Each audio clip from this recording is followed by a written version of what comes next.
procès de Jean-Pierre Bemba Gombo se poursuit devant la Cour pénale internationale à La Haye avec l'audition des témoins cités par le bureau du procureur.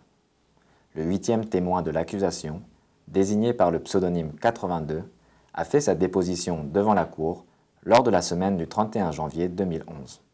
Jean-Pierre Bemba Gombo serait pénalement responsable pour avoir effectivement agi en qualité de chef militaire de crimes contre l'humanité, meurtre et viol, et de crimes de guerre, meurtre, viol et pillage qui auraient été commis sur le territoire de la République centrafricaine au cours de la période comprise approximativement entre le 26 octobre 2002 et le 15 mars 2003.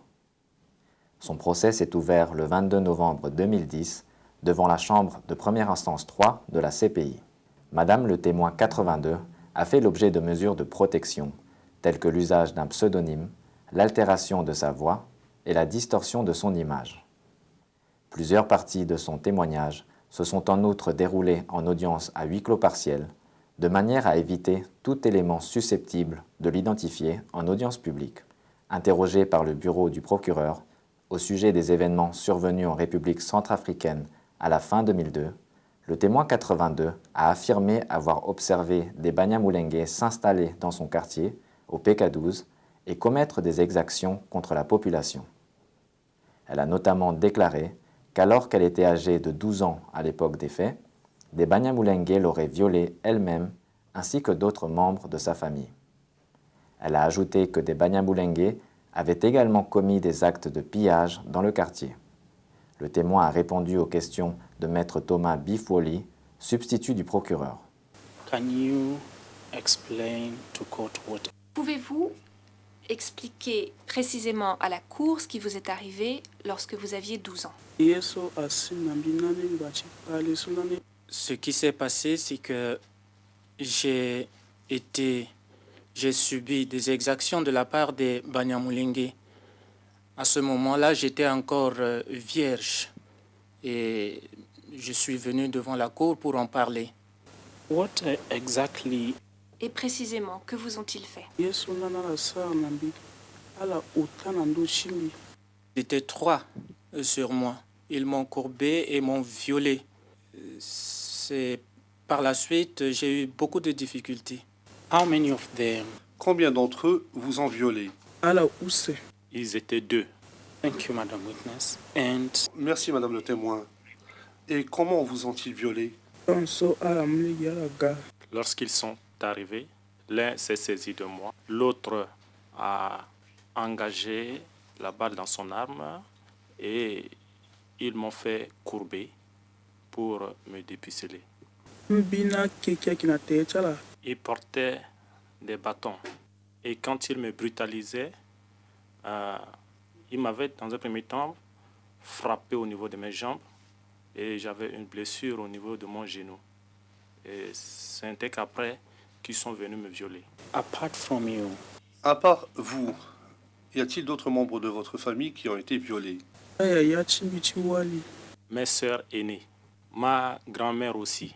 your sisters and Vos sœurs et votre grand-mère ont-elles été violées le même jour que vous ou un autre jour? Ils étaient venus en groupe et le viol a eu lieu le même jour. was it also at the Est-ce que c'est arrivé en même temps aussi? C'était en même temps. Ils sont arrivés en groupe et ma grand-mère se trouvait dans la chambre. Aussitôt, ils se sont mis à tout détruire dans la maison, les téléviseurs et tant d'autres objets. Et papa est intervenu pour leur dire de ne pas tout casser.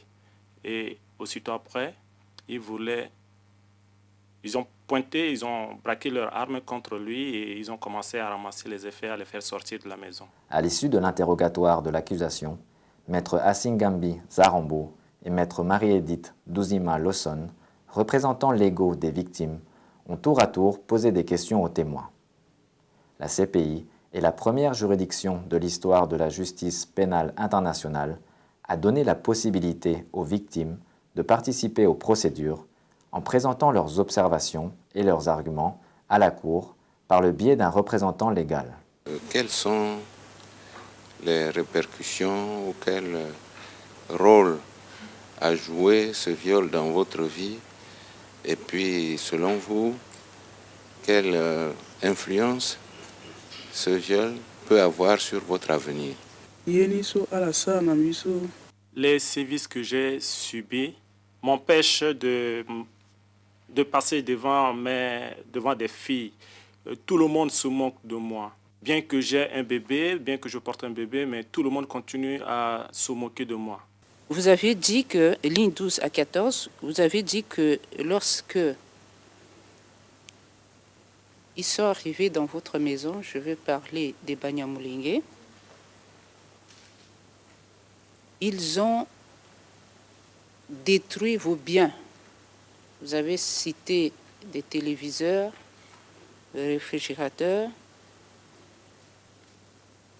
Alors, quand vous dites détruit, ils les ont détruits comment?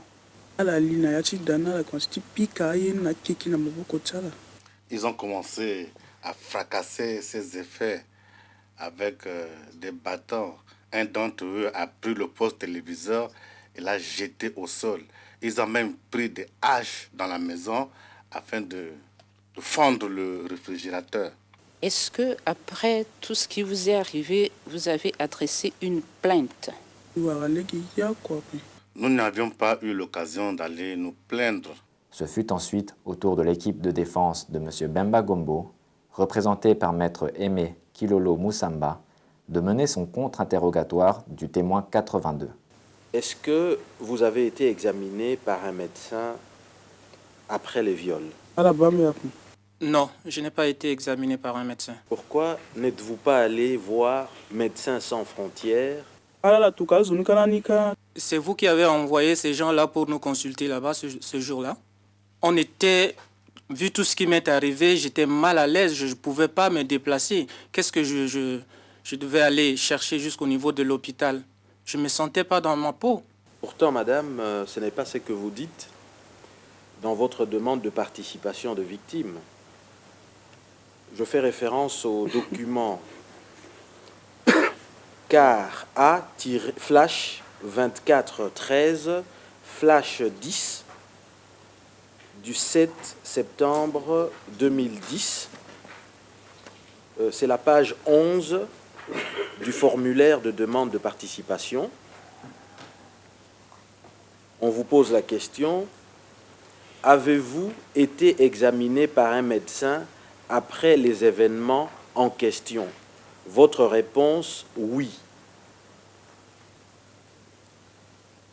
Point 4. Si oui, avez-vous les dossiers retraçant les traitements médicaux ou psychologiques ou y avez-vous accès? Réponse: je vais fournir les documents plus tard, si possible. Pouvez-vous nous dire où sont les documents médicaux promis? Si vous avez explicité votre question, j'aurais compris. Mais vous n'avez pas posé les questions. Moi, je pensais que vous me posez la question quand les événements se passaient. Est-ce que je me suis rendu à l'hôpital? Alors, je n'ai pas bien compris le sens de votre question. Donc, je ne pouvais pas vous répondre. Est-ce que vous êtes allé à l'hôpital à un moment quelconque après l'agression? Je suis allé à l'hôpital. Madame le témoin, pouvez-vous préciser dans quelles circonstances et quand êtes-vous allé à l'hôpital? Après m'avoir violé, j'ai eu des difficultés au niveau du bas-ventre. C'est pourquoi j'ai décidé de me rendre à l'hôpital pour me faire consulter. En considérant que les faits se sont déroulés en 2002, est-ce que en 2003, vous étiez déjà rendu à l'hôpital? Vous avez dit que je me suis rendu à l'hôpital.